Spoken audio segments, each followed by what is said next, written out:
So, I believe that a lot of people who are awakening are called to be healers, and they want to help other people.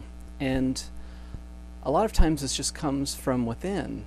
You're guided to help others, but in this era of spiritual healing and the way that we're all connected through the internet, there's a lot of healing and attempted healing going on without any real training or guidance, whereas traditionally healers would have to go through various forms of,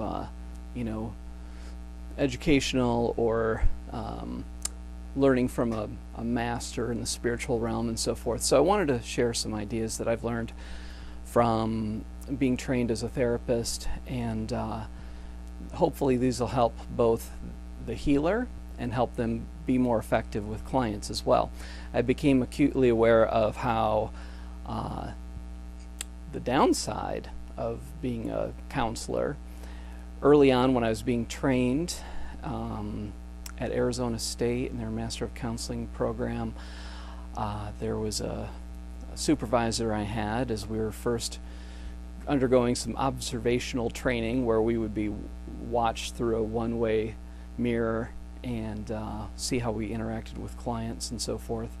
And the supervisor told the class about how she knew a counselor who had actually committed suicide, and she talked about how when you're in the role of healer, a lot of times you don't reach out for help yourself because you are in the position where you're supposed to know it all, and you're, from my perspective, you're taking in all these different people's energies and so forth. So that can affect your own, feelings as well.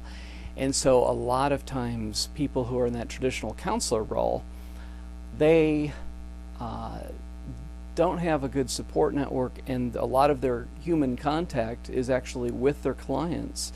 And so things can well up within you as a healer, and you build depression, and you armor yourself, and you don't let other people know about it. And I've also noticed that people who are trying to make money from their, as a personal coach or putting on workshops or otherwise, trying to portray themselves as an expert, they feel they can never show weakness, because if they do, then that may result in a loss of income. So that can have some real problems. And one of the reasons I stopped being a traditional therapist was that I'm really sensitive to energy, and so I found that working with up to 7 or 8 clients a day was just too much. I just absorbed too much of their energy. So I got away from that, but during the process I also learned about the heavy emphasis upon boundaries in terms of not forming personal relationships with clients, romantic relationships. They really emphasize that in our training, because it's easy to fall into when you're talking with people about their stuff. It can feel very intimate, and so since they're vulnerable, if you're the healer, you're in the responsible role where you have to recognize where that person is. And I had a former friend who was a counselor who actually formed a romantic relationship with a client. She was relatively high functioning and so forth, but it did not end ultimately in bliss. They're dating. I think they enjoyed each other for a while, but there's a lot of times always that imbalanced dynamic. And so I think that he was often in the role of serving her and her expecting to be served, and so there was a lack of balance that came from that. And I think it's important as a healer just to recognize that people who are suffering in some way, they don't have a lot to offer on that level. So it's important to distinguish between who is a friend and who is somebody to whom you are being of service. And a lot of times the best people to be friends with, if you're a healer, is other healers who Of course, we all still have stuff we're working on, but people who are basically functional, who are able to take care of themselves and are going through similar things that you can relate to, and they can support each other and relate to each other's path and progress. And that's a lot harder to find in this world. It's a lot easier to find people who are suffering than people who are doing relatively well as a healer. And I find I can't be friends with people who are suffering or somewhat obnoxious or otherwise irritating, but they see themselves as a healer. Those relationships, I just don't have any kind of tolerance for that, because you can't get through to them. I mean, at least you can be of service to somebody who is they're suffering and they know they're suffering, but they don't see themselves as an expert. But people who see themselves as an expert but are basically, you know, screwed up in some way, they don't allow information to come through, and they're not going to be able to learn from you, and they're not going to be able to offer very much as well. So I wanted to share as well about how when you're assessing what somebody's role in your life is and you're on the healer path, recognize that a lot of times what is coming into your life, it's almost like magical.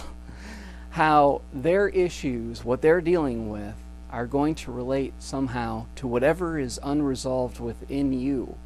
And so as you can pay attention to patterns, then you can utilize that in the role of healer to see, like, okay, if somebody has some kind of abuse issues, then, and if you have abuse issues that you think are resolved within you, then you can ask yourself, are they really resolved? Is this coming up into my life right now through this person I'm assisting? Because there's something still within me that I need to look at more deeply, because as healers, we are to some degree wounded healers in terms of lingering issues until we get to that place of pure wholeness. And the path that we're on will help us by attracting people that we can relate to. Now, there's sometimes that you're being of service to somebody who has an issue that you recognize and you've worked through it fully, and you can be of help because you've been through that experience and were able to resolve it in some way. But there's other times in which they're reflecting something that's still unresolved within you, so you have to always take a look at yourself honestly and assess yourself so you can be more effective. But setting boundaries, I think, is incredibly important, because as you help another person, as I mentioned previously, it is a very intimate thing to share. And I find that because once you've been a counselor or any kind of healer and you're used to people talking really openly and transparently about what they're going through, there's an authenticity to that, an honesty that really is pure. And so what happens is that you desire that level of purity in other relationships in terms of transparency, vulnerability, and people who are willing to share about what they're going through. And so a lot of times in the general public that's doing pretty well and going to their job and doing their errands and going to little entertaining activities and stuff like that, they might not be into that, you know? They might not be people who really want to share on a deeper level about their life experience and what they're feeling, what they're going through. And so a lot of times healers feel that that desire for deeper connection can only be found with people to whom they are assisting and helping. And the problem with that is that you can stop looking for friendships with people who are in a more healed place and have something to offer from a place of their wholeness, and then just kind of like feel like, well, I get my depth needs met through helping people. And the problem with that is that eventually you learn that, you know, people don't have a lot to reciprocate until they're feeling healed, which is why you need to set the boundaries and just allow yourself to be of service without any attachments to that person's growth, so that they will have something to offer in return.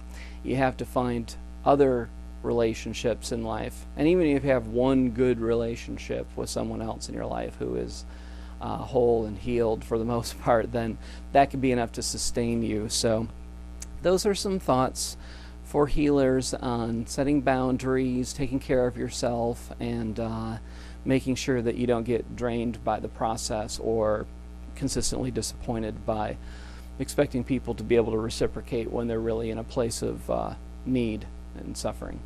Thanks for listening.